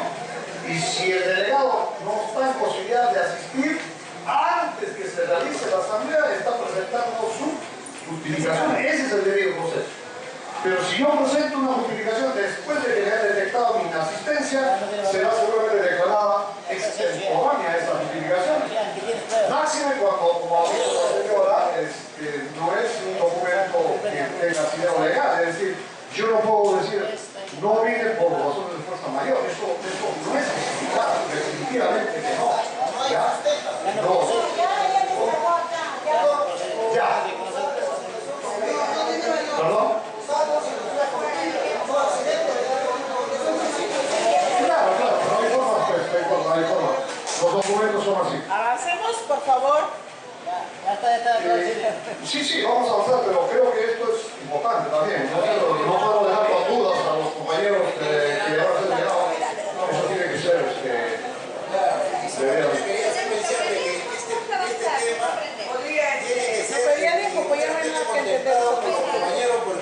ya está aclarado. Esto se va a ver en otra asamblea, el caso de la señora. No se ha definido ese día. En una asamblea próxima se va a determinar el caso de la señora. Bueno, entonces quedamos en que este incidente está en trámite, ¿no? Está en proceso, digamos, muy bien. Entonces vamos a continuar con esta charla. Espero que haya servido de algo la opinión legal que se ha sido sobre esto. Sobre ese tema hay casos hay socios. Muy atrás, muy atrás. No podemos negarle la... Muy atrás. Bueno. Claro, porque si no hacemos esto aquí. Toma el micro. Ahí está. Lo que pasa que en estos casos los señores del Consejo de Administración, que usted dice que lo legal es que ellos sancionen las faltas a las asambleas que se hace, que se convoca. Y usted lo ha dicho, la señora debería de haber presentado antes. Pero, como dice, ¿dónde está el señor abogado de la cooperativa que no regula ese punto? Porque si la señora, que es delegada, este año no he sido delegada, no estoy al tanto de todo, pero si la señora ha presentado sus documentos, mejor dicho, a destiempo, después de haber faltado, está en falta, y el Consejo de Administración tiene su abogado. Eso tiene que dar la legalidad, porque en la institución los socios tenemos igual derecho, igual obligación. Entonces, si para uno va a ser flaco, para el otro va a ser gordo, no es posible. A muchos se ha sancionado anteriormente por faltar 3 veces consecutivas o alternativas. Así que los señores que están acá, de repente están en el consejo, traten de ser legales para todos, nada más. Muy buen consejo. Hay que actuar siempre por lo legal, hay que actuar siempre seguidos al estatuto, al reglamento, y a la buena voluntad. A la buena voluntad y a la buena fe, ¿no es cierto? Si actuamos en buena fe, buena voluntad y seguido los reglamentos, no nos va a pasar nada. ¿Ya? Entonces, y hay que hacer claro los estatutos. Continuamos, amigos, a ver, amigo, allá. Impedimento, dice. ¿Qué cosas nos están impidiendo? A ver, estamos continuando con el bono. Son impedimentos para ser dirigente. Está comprendido dentro de las causales de incapacidad o inhabilidad que señala el artículo 33, inciso 3 de la Ley General de Cooperativas.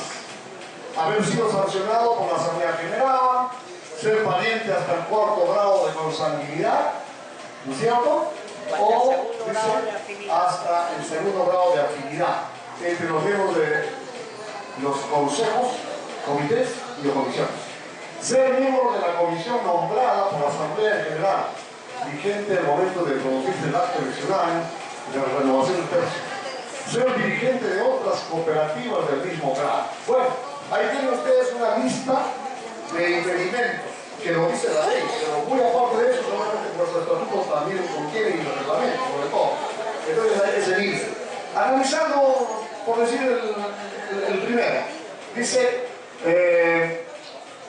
no está dentro de las causales de incapacidad o inhabilidad que señala el artículo 33, inciso 3 de la ley general. El artículo 33, inciso 3, y esto es importante para los que van a ser dirigentes, dice lo siguiente: si usted como directivo o como socio ha tenido un problema judicial con la cooperativa, ¿no es cierto? O a usted lo han destituido, obviamente bajo el debido proceso, entonces usted está impedido de participar en esta selección. Por lo menos, vuestro estatuto o reglamento dirá después de cuánto tiempo puede volver usted a postular. Debería decir nunca. Eso ya depende de cada estatuto y cada reglamento. En verdad, debería ser destituido. Porque claro, alguien que le hizo daño a su cooperativa y que ha sido separado por acto inmoral o contra el patrimonio y que de algún modo luego volvió a ser socio, debería estar proscrito respecto a asumir cargos directivos. Como socio puede seguir siendo un socio, pero estaría impedido de ser directivo. Pero lamentablemente hay una norma que gira a nivel nacional y es el tema de la prescripción. Ustedes han visto que a nivel nacional hay presidentes que no obstante que han sido sentenciados, han dejado pasar la lucha a eso le llaman ellos la prescripción del delito. Entonces acá también, por lo menos deberíamos emplear la prescripción de la sociedad, pero esa prescripción tendría que darse después de 3-4 periodos mínimamente, ¿no es cierto? No es posible que al año siguiente de cometer el error esté postulando de nuevo. A eso se refiere. A eso se refiere esta norma, ¿ya? Entonces hay que cuidarlo. Hay que cuidarlo. Y por ética, no podemos permitir que alguien que ha sido anteriormente separado por grave infracción al estatuto esté al siguiente año postulado de nuevo. Entonces, un momentito.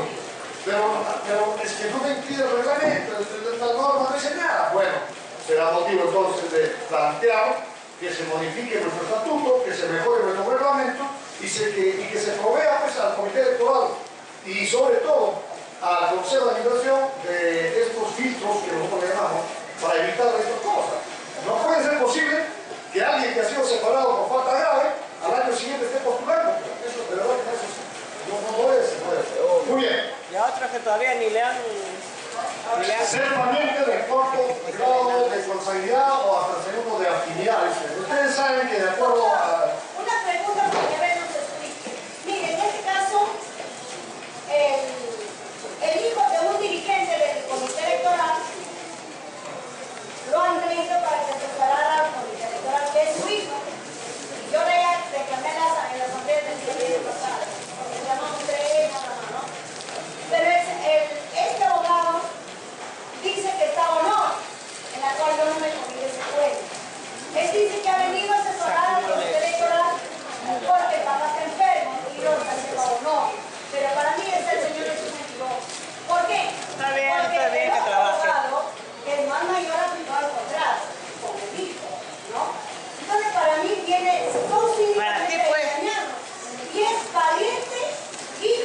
de un dirigente del comité electoral. A ver, ¿cómo se ve eso?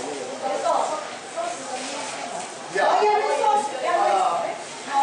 Hay que distinguir el impedimento por consanguinidad de lo siguiente. La primera regla es de que dentro de la institución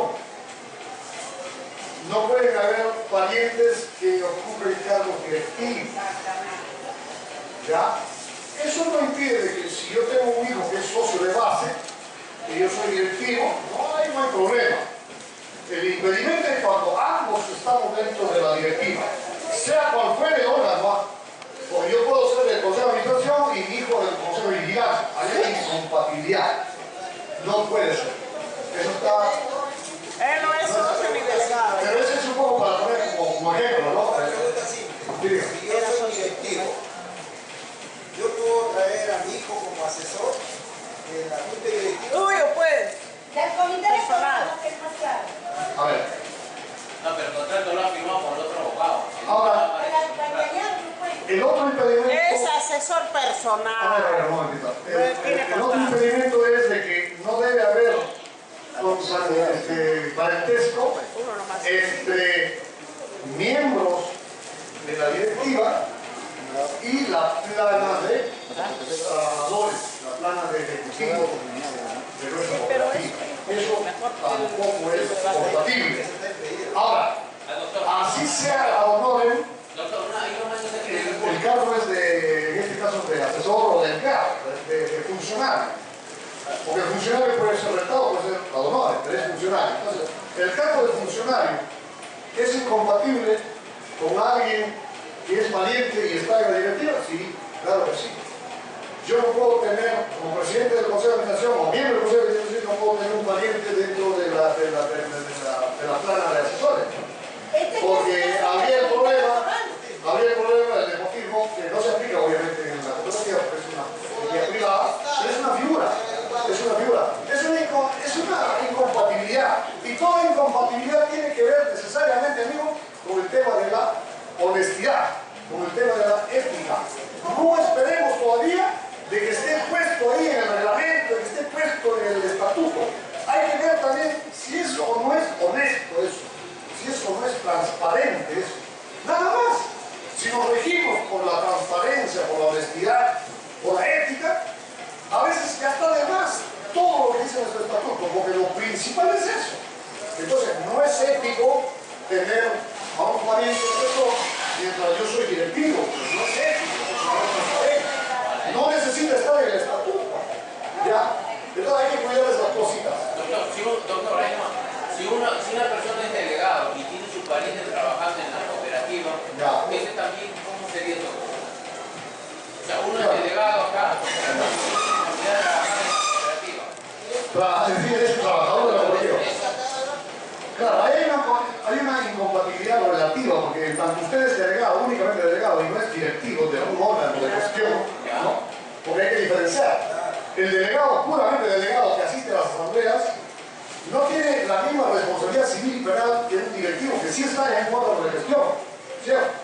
La incompatibilidad pura es entre el miembro de un órgano de gestión y alguien de base, ya como trabajador, ya como.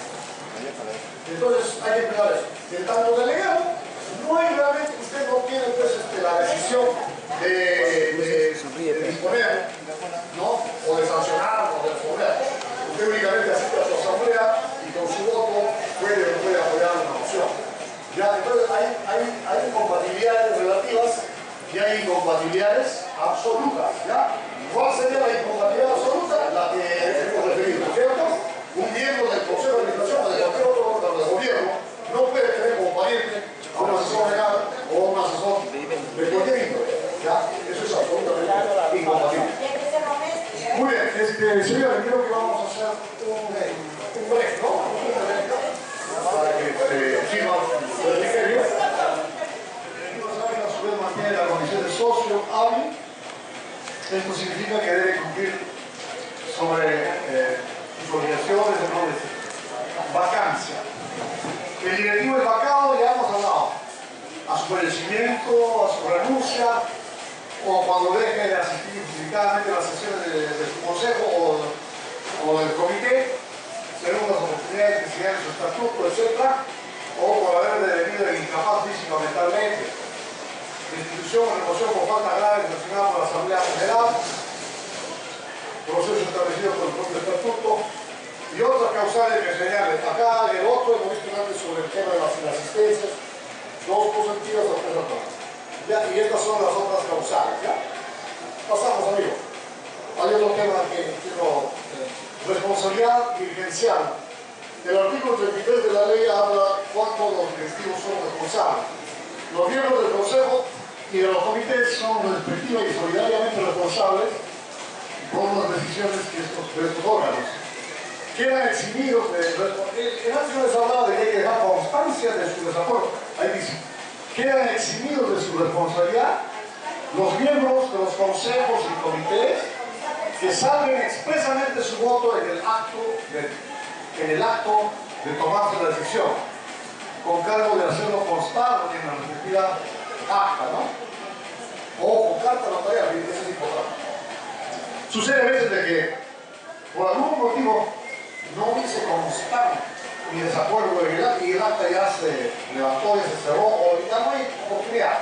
Al día siguiente yo tengo que leer una carta notarial, porque si no va a quedar como que yo también soy... Entonces, mira, hay una salida para que con descuido no hizo constar su desacuerdo en ese acta, ¿no? Para salvar su responsabilidad. Si así fue, ahí está la carta notarial como otra arma, ¿no? De gestión, otra carta, ¿no? Como instrumento para salvar su responsabilidad. Interesantísimo lo de la carta notarial. La responsabilidad solidaria de los miembros del Consejo de Administración, etc., de la comunidad alcanza al gerente por los acuerdos que le corresponde ejecutar, salvo que deje también su constancia de discrepancia, y a los miembros del Consejo de Vigilancia por los actos fiscalizables que éste no observó en la forma y el término que establece el estatuto. O sea que también por la toma de decisión equivocada del Consejo, no solamente los miembros del Consejo pueden ser responsables, sino el gerente que ejecute el acuerdo sin hacerle ver al presidente de que este acuerdo no se puede ejecutar. Este acuerdo está contra la ley, este acuerdo está contra el estatuto. Por favor, reconsideren su acuerdo. Yo no lo voy a ejecutar. ¿Por qué? Porque tengo responsabilidad. Si el gerente hiciera eso, es un buen gerente. Pero hay gerentes, ¿no? Sin aludir a nadie, por supuesto. Hay gente que cumple a rajatabla lo que el presidente del Consejo de Administración le dice, ¿no? Todo porque le ordena el Consejo de Administración, el gerente ejecuta. Pero el gerente es el profesional que tiene que meditar, medir, ¿no es cierto? Analizar el acuerdo del Consejo de Administración que está bajando para que ejecute. En ese momento tiene oportunidad el gerente de enviarle una carta también a la presidencia y decir, un momentito, este acuerdo me parece a mí que no es legal, es antiesposo. Es más, el gerente actúa como secretario en la sesión de consejo, ¿sí o no? ¿Sí o no? Si no lo saben, eso es así. No. Está mal. En cada sesión de consejo, de administración, el gerente debe estar ahí sentado, actuando como secretario del consejo, para tomar datos y sobre todo para asesorar la mejor toma de decisión. Justamente por eso es que se cometen errores en la toma de decisión al interior del consejo, porque no está ahí el gerente, que es el principal profesional que debe asesorar. O el asesor legal también puede ser invitado. Yo recuerdo cuando trabajé en una comunidad de Bolivia, nos invitaban, nos exigían que estuviéramos ahí el gerente, el abogado y el contador, sentados ahí en la sesión de consejo. No teníamos voz ni voto, pero sí teníamos que estar como abogado y como contador y como gerente, como profesional teníamos que estar supervisando sus acuerdos para que no cometan error. Entonces, esa es justamente la responsabilidad profesional. Porque si yo dejo que el consejo sesione solo y después agarran y me mandan en la decisión y yo no ejecuto, estoy actuando irresponsablemente. Y tiene sanción. Tiene sanción. Ya, listo. Pero acá dice que también el Consejo de Vigilancia puede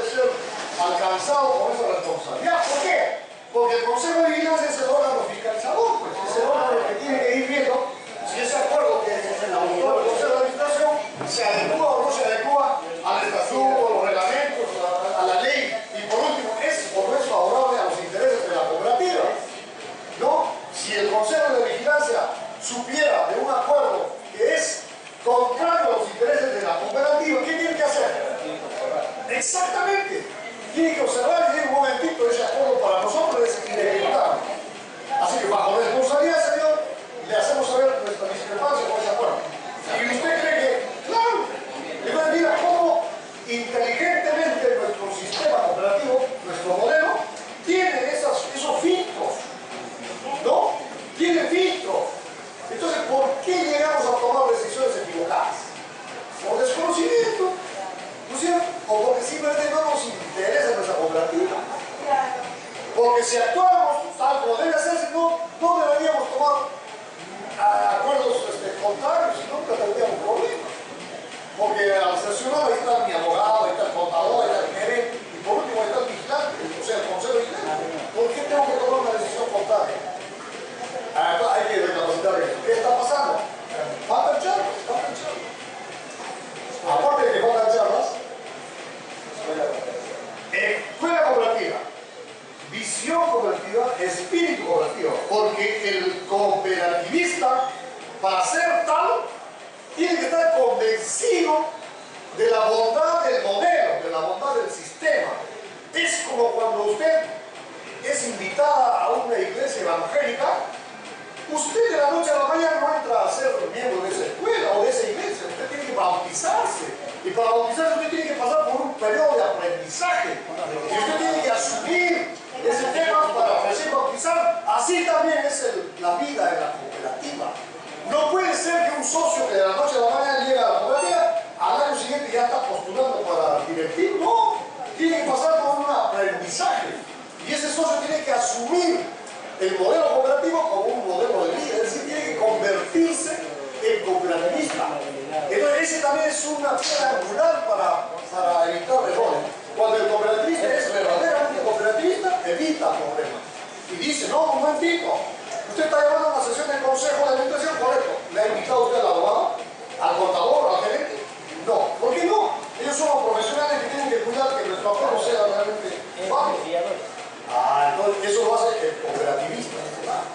Entonces, espíritu cooperativo también. Bueno, pasamos. Entonces el Consejo de Iglesia no se salva.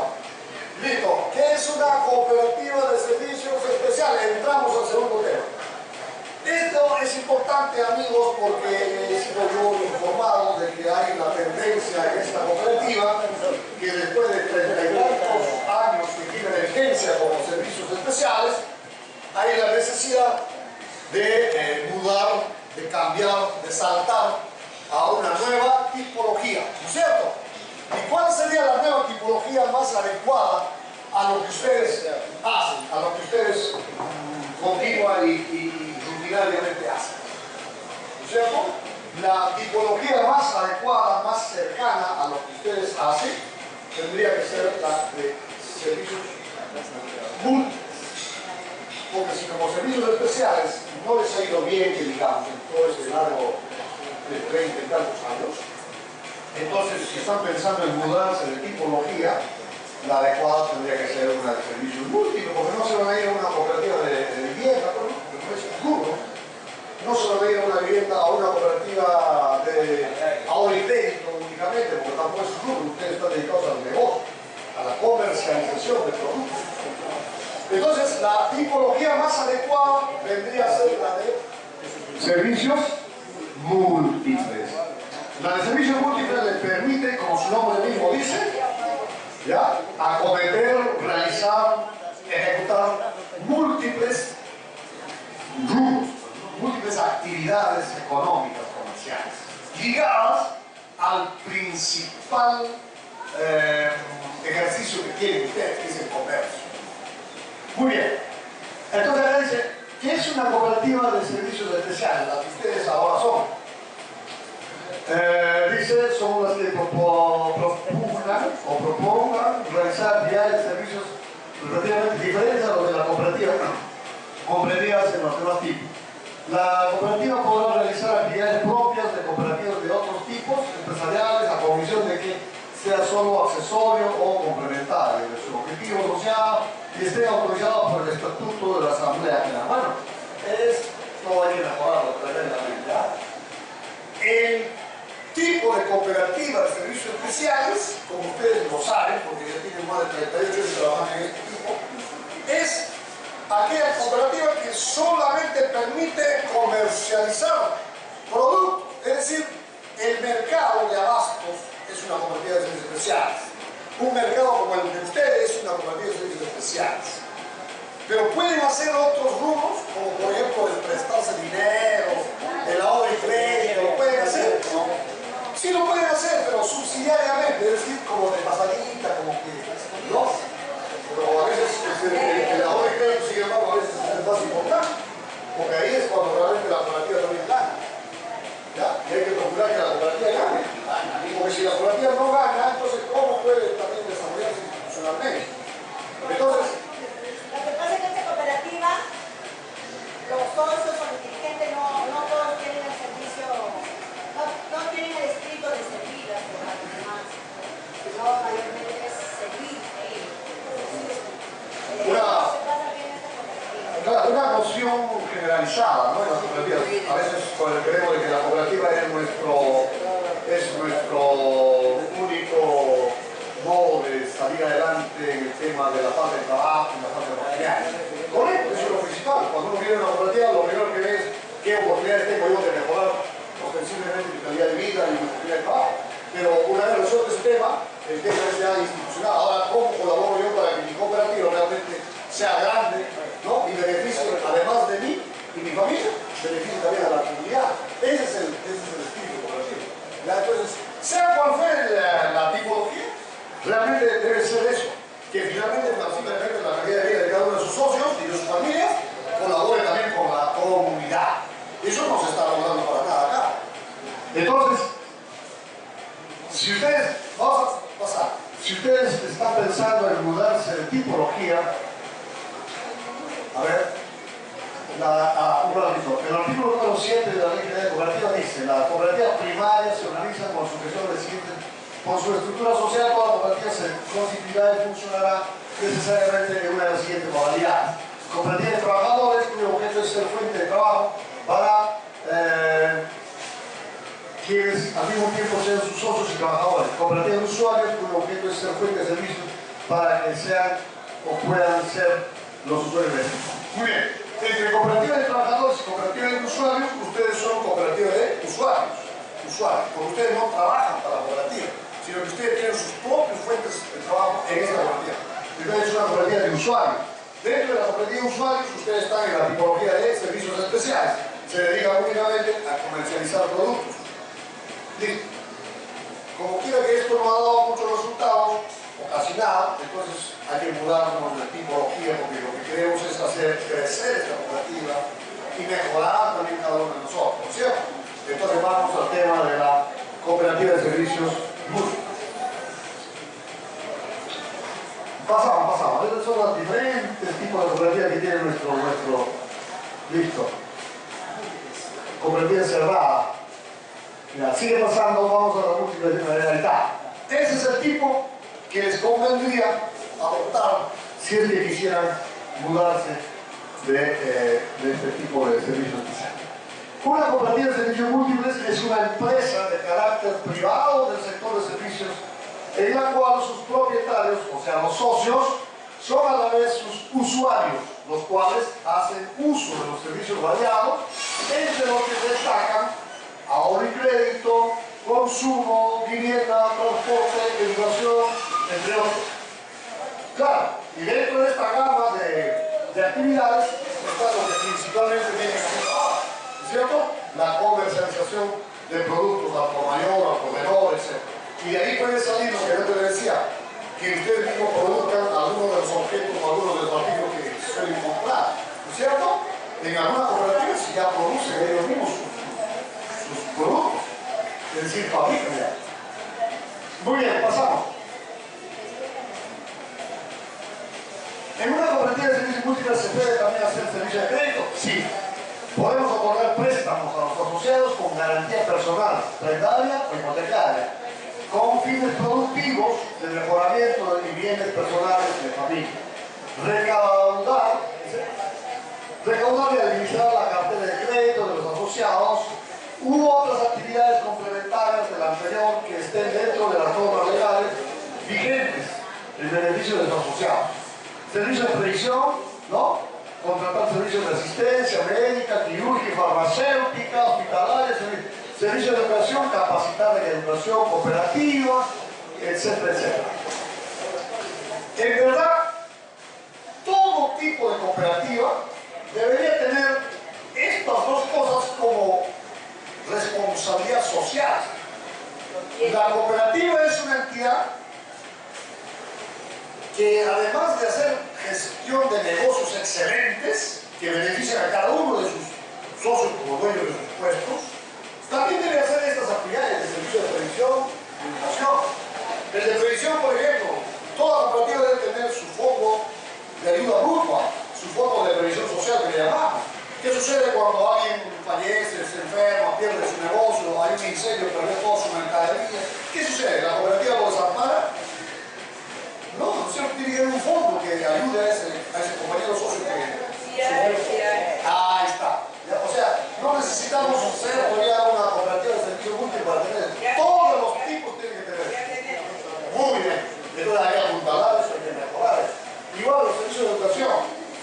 Ustedes tienen como referencia a la cooperativa de las peruanas. La cooperativa de las peruanas es una cooperativa de microcrédito que ahora ya viene a hacer servicios educacionales. A través de su comité de educación hizo un proyecto para que, además de capacitar a sus socios, se haga también negocio educativo, negocio dentro de lo que es la educación. Y ahí tenemos la Universidad de la Peruana, que es el principal rubro de esta cooperativa. Ya ellos han dejado de lado o están usando como secundario el tema de la obra. Para ellos el principal negocio es su universidad, o sea, la educación. Entonces también se pueden hacer negocios educacionales partiendo de la responsabilidad social de hacer educación cooperativa. Eso le falta, ¿no? Eso viene. Listo, pasamos, amigo. En las cooperativas de servicios múltiples, a ver, servicios de consumo, víveres, granos, etc. Eso es lo que vienen haciendo como servicios especiales. Suministrar artículos de toda clase, electrodomésticos, eso es lo que vienen haciendo ustedes. Servicios recreativos, de turismo, etc. Una gama de servicios que a la vez se convierten en negocios. ¿Ya? Yo me acuerdo, por ejemplo, de esta cooperativa Educop. Ustedes lo han oído hablar de Educop.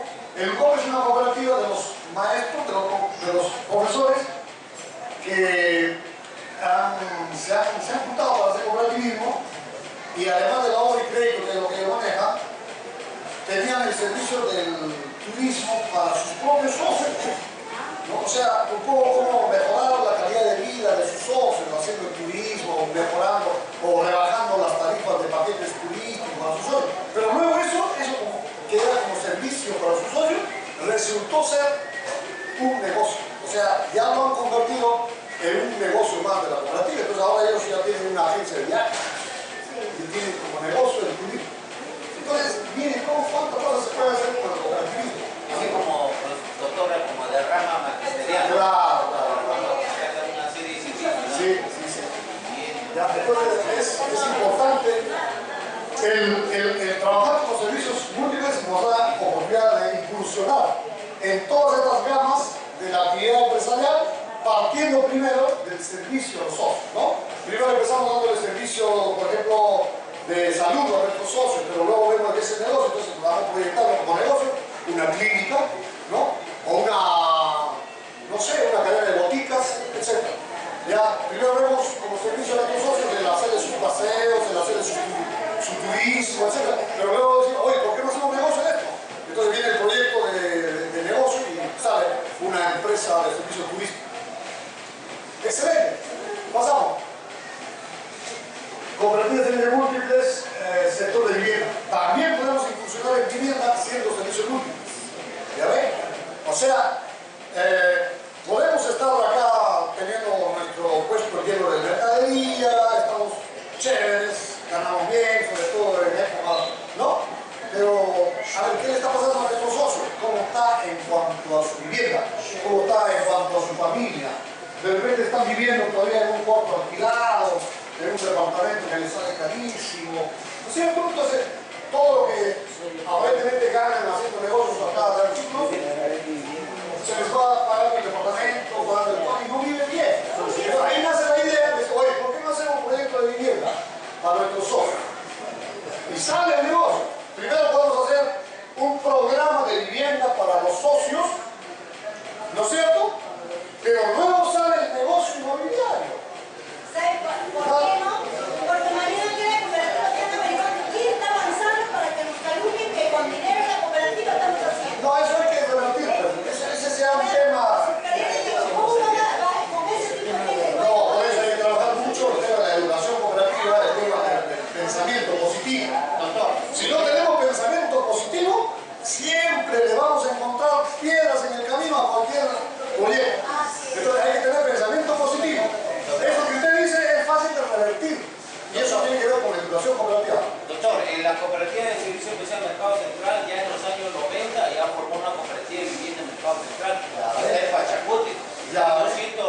instante.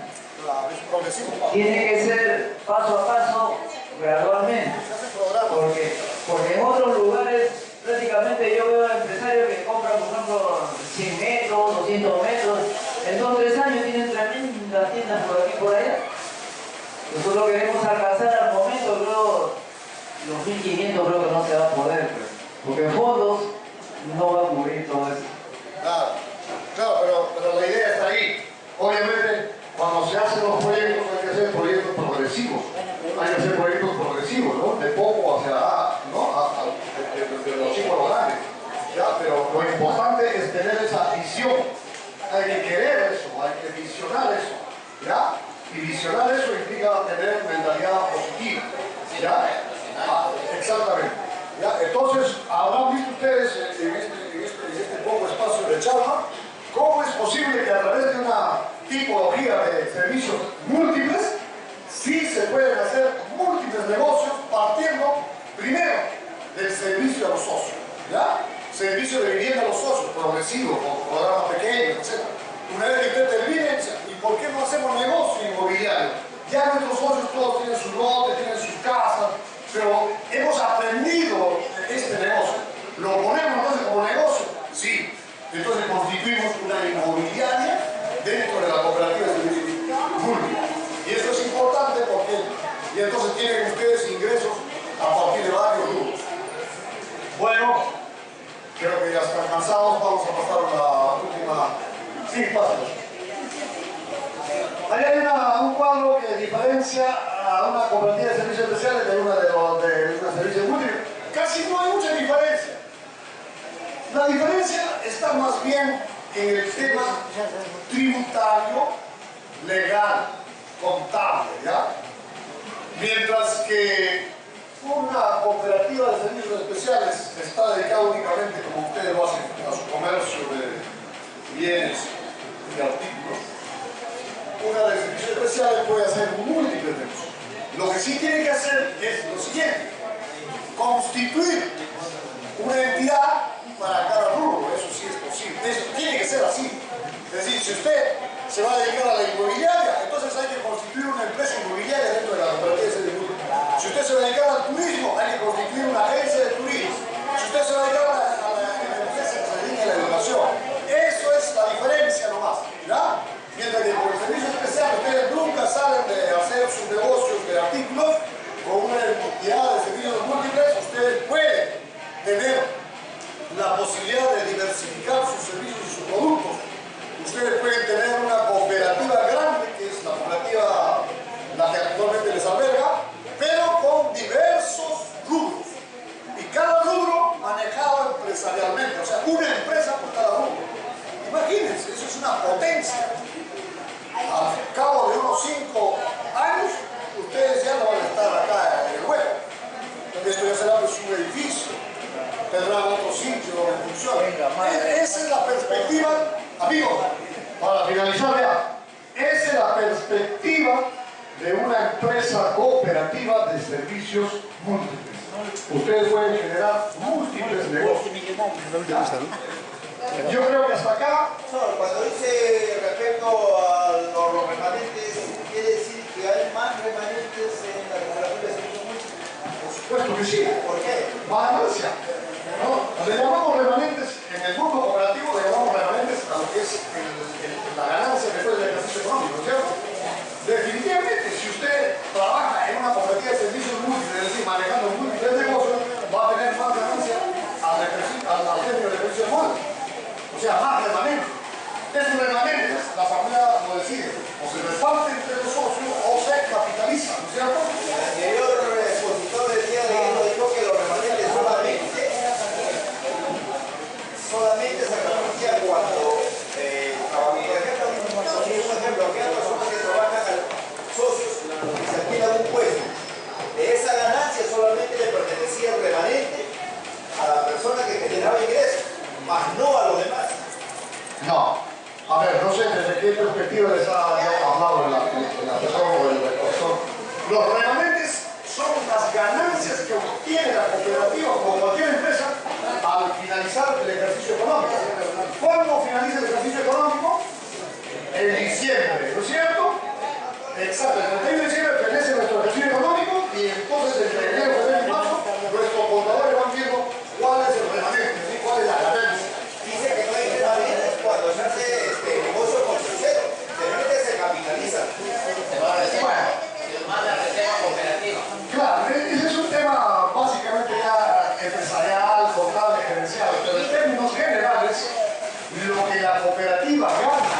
finalizar el ejercicio económico, esos son los remanentes.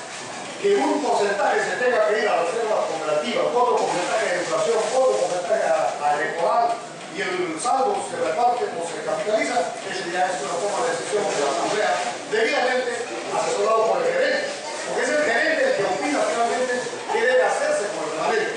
Si ese gerente opina como usted lo está planteando, la asamblea le tiene que hacer caso al gerente, porque es el profesional, ¿no? Pero muchas veces los gerentes mal opinan respecto al remanente. No siempre los remanentes deben distribuirse, no siempre deben repartirse. Al menos cuando estamos en la etapa de posicionamiento empresarial, los remanentes tienen que ser capitalizados, ¿ya? Entonces la cooperativa va por el 300 y va haciendo posicionamiento.